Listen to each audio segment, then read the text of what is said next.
Goedemorgen. Um, Today I would like to tell you about my job. 6 weeks ago, I started working at McDonald's.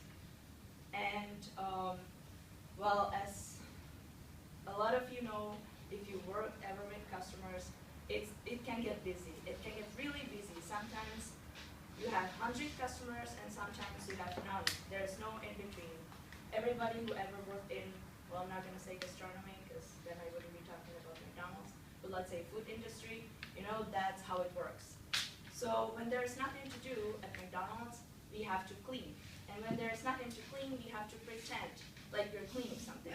But sometimes there's really nobody in there, so even pretending to clean something that's totally clean looks just ridiculous. So you can't do it anymore. And when I cannot clean, then I use the papers that I have, the receipts, and I fold origami. So I cannot do a lot of them, but I can do a swan, and then I can do a bow. So when I'm bored at McDonald's, I do origami.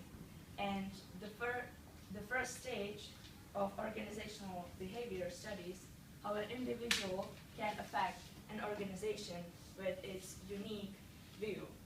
And pretty soon my manager started noticing that there were swans everywhere around me at McDonald's when there was nothing to do. So that was my unique perspective on that company. Then the second stage of the organizational behavior studies how the individual interacts with other individuals at the company.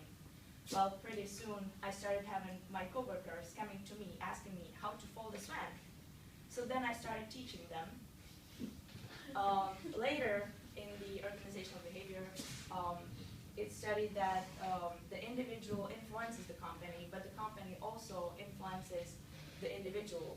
And well, I taught some people how to fold a swan, but also the organization taught me a lot of things. Because, for example, the interest of my coworkers motivated me to actually learn more than just swans or boats.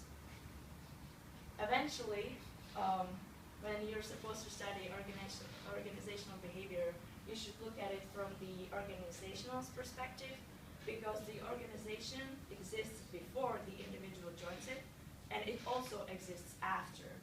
And well, McDonald's is definitely going to exist after I leave, and well, it existed before, we all know that. But after I leave, there will be something different, maybe not in the whole McDonald's in the world, but